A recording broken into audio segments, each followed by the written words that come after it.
महांकळ वडगाव तालुका श्रीरामपूर इथं वाळूची अवैध वाहतूक करणाऱ्याविरुद्ध गुन्हे शाखेची कारवाई. आरोपीकडनं रुपये 5,10,000 किमतीचा मुद्देमाल जप्त. पोलीस अधीक्षक श्रीयुत मुम्मका सुदर्शन अहिल्यानगर यांच्या आदेशान्वये पोलीस निरीक्षक किरणकुमार कबाडी यांच्या मार्गदर्शनाखाली स्थानिक गुन्हे शाखेचे पोलीस उपनिरीक्षक संदीप मुरकुटे, भगवान थोरात, विशाल तनपुरे, रमीज राजा आतार यांचे पथक तयार करून अवैध वाळू उपसा आणि वाहतूक करणाऱ्या इसमाविरुद्ध कारवाई करण्याकामी रवाना करण्यात आलं. दिनांक 15/5/2026 रोजी पहाटे स्थानिक गुन्हे शाखेचे पथक श्रीरामपूर तालुका पोलीस स्टेशन हद्दीमध्ये पेट्रोलिंग करून अवैध धंद्याची माहिती काढत असताना पथकास गुप्त बातमीदारामार्फत महांकाळ वडगाव गावचे शिवारातील गोदावरी नदीपात्रात एक इसम हा ट्रॅक्टर आणि ट्रॉलीच्या सहाय्यानं वाळूची चोरून वाहतूक करत असल्याची माहिती त्याला प्राप्त झाली.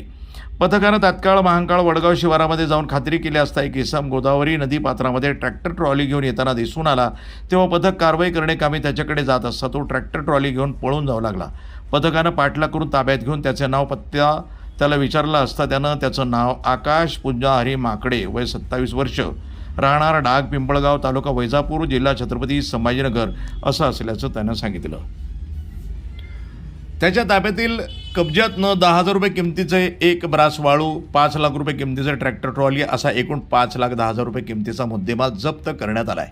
ताब्यातील आरोपीविरुद्ध श्रीरामपूर तालुका पोलीस ठाणे गुन्हा रजिस्टर नंबर 180/2026 भारतीय न्याय संहिता 2023 चे कलम 303(2) प्रमाणे गुन्हा दाखल करण्यात आला असून पुढील तपास पाथर्डी पोलीस ठाणे करत आहेत. अहिल्यानगर जिल्ह्यामध्ये कोठेही अवैध धंदे चालू असल्यास स्थानिक गुन्हे शाखा अहिल्यानगर येथील फोन नंबर 0241 241 6111 यावरती ताबडतोब कळवणे याबाबत नागरिकांना आवाहन करण्यात येत आहे.